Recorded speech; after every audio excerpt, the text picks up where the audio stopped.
शिव के सुरेश्वर अवतार की कथा, उपमन्यु की तपस्या और उन्हें उत्तम वर की प्राप्ति।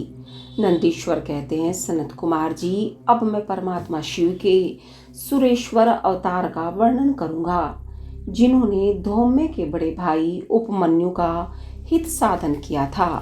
उपमन्यु व्याघ्रपाद मुनि के पुत्र थे। उन्होंने पूर्व जन्म में ही सिद्धि प्राप्त कर ली थी और वर्तमान जन्म में मुनि कुमार के रूप में प्रकट हुए थे। वे शैशवावस्था से ही माता के साथ मामा के घर में रहते थे और देववश दरिद्र थे। एक दिन उन्हें बहुत कम दूध पीने को मिला, इसलिए अपनी माता से वे बारंबार दूध मांगने लगे। उनकी तपस्विनी माता ने घर के भीतर जाकर एक उपाय किया। उच्च वृत्ति से लाए हुए कुछ बीजों को सिल पर पीसा और उन्हें पानी में घोलकर कृत्रिम दूध तैयार किया। फिर बेटे को पुचकार कर वह उसे पीने को दिया। माँ के दिए हुए उस नकली दूध को पीकर बालक उपमन्यु बोले, यह तो दूध नहीं है। इतना कहकर वे फिर रोने लगे। बेटे का रोना धोना सुनकर माँ को बड़ा दुख हुआ। अपने हाथ से उपमन्यु की दोनों आंखें पोंछकर उनकी लक्ष्मी जैसी माता ने कहा, बेटा, हम लोग सदा वन में निवास करते हैं, हमें यहाँ दूध कहाँ से मिल सकता है। भगवान शिव की कृपा के बिना किसी को दूध नहीं मिलता।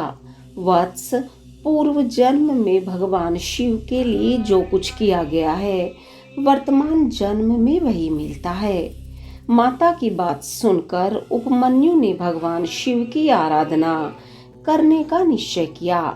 वे तपस्या के लिए हिमालय पर्वत पर गए और वहां वायु पीकर रहने लगे। उन्होंने 8 ईंटों का एक मंदिर बनाया और उसके भीतर मिट्टी के शिवलिंग की स्थापना करके उसमें माता पार्वती सहित शिव का आवाहन किया। तत्पश्चात जंगल के पत्र पुष्प आदि ले आकर भक्ति भाव से पंचाक्षर मंत्र के उच्चारण पूर्वक साम्य शिव की पूजा करने लगे। माता पार्वती और शिव का ध्यान करके उनकी पूजा करने के पश्चात वे पंचाक्षर मंत्र का जप किया करते थे। इस तरह दीर्घ काल तक उन्होंने बड़ी भारी तपस्या की। मुनि बालक उपमन्यु की तपस्या से चराचर प्राणियों सहित त्रिभुवन संतप्त हो उठा।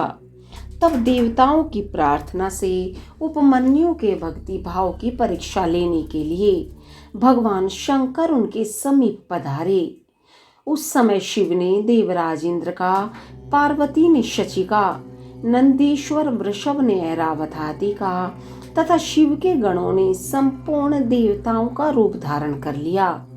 निकट आने पर सुरेश्वर रूपधारी शिव ने बालक उपमन्यु को वर मांगने के लिए कहा।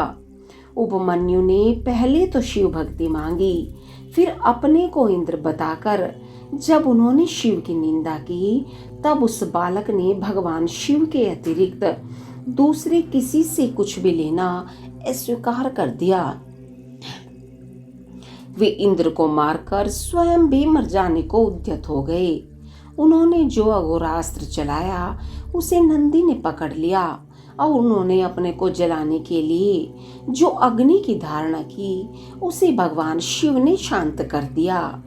फिर वे सब के सब अपने यथार्थ स्वरूप में प्रकट हो गए। शिव ने उपमन्यु को अपना पुत्र माना और उनका मस्तक सूंघ कर कहा, वत्स, मैं तुम्हारा पिता और ये पार्वती देवी तुम्हारी माता है।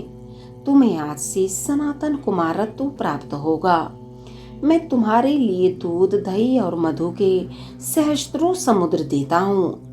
भक्ष्य भोज्य आदि पदार्थों के भी समुद्र तुम्हारे लिए सुलभ होंगे। मैं तुम्हें अमरत्व तथा अपने गणों का आधिपत्य प्रदान करता हूँ। ऐसा कहकर शंभु ने उपमन्यु को बहुत सी दिव्य वर दिए।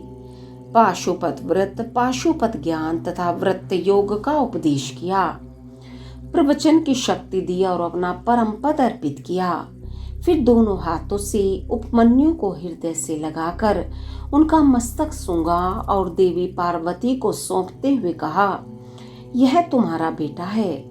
पार्वती ने भी बड़े प्यार से उनके मस्तक पर अपना कर कमल रखा और उन्हें अक्षय कुमार पद प्रदान किया।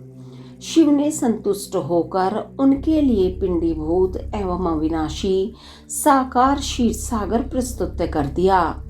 साथ ही योग संबंधी ऐश्वर्य, नित्य संतोष, अक्षय ब्रह्म विद्या तथा उत्तम समृद्धि प्रदान की। उनके कुल और गोत्र के अक्षय होने का वरदान दिया और यह भी कहा कि मैं तुम्हारे इस आश्रम पर नित्य निवास करूंगा। इतना कहकर भगवान शिव अंतर्ध्यान हो गए। उपमन्यु वर पाकर प्रसन्नता पूर्वक घर आए। उन्होंने माता से सब बातें बताई। सुनकर माता को बड़ा हर्ष हुआ। उपमन्यु सबके पूजनीय और अधिक सुखी हो गए।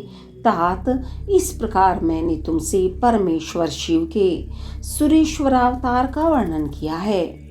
यह अवतार सत्पुरुषों को सदा ही सुख देने वाला है। सुरेश्वर अवतार की यह कथा पाप को दूर करने वाली तथा संपूर्ण मनोवांछित फलों को देने वाली है।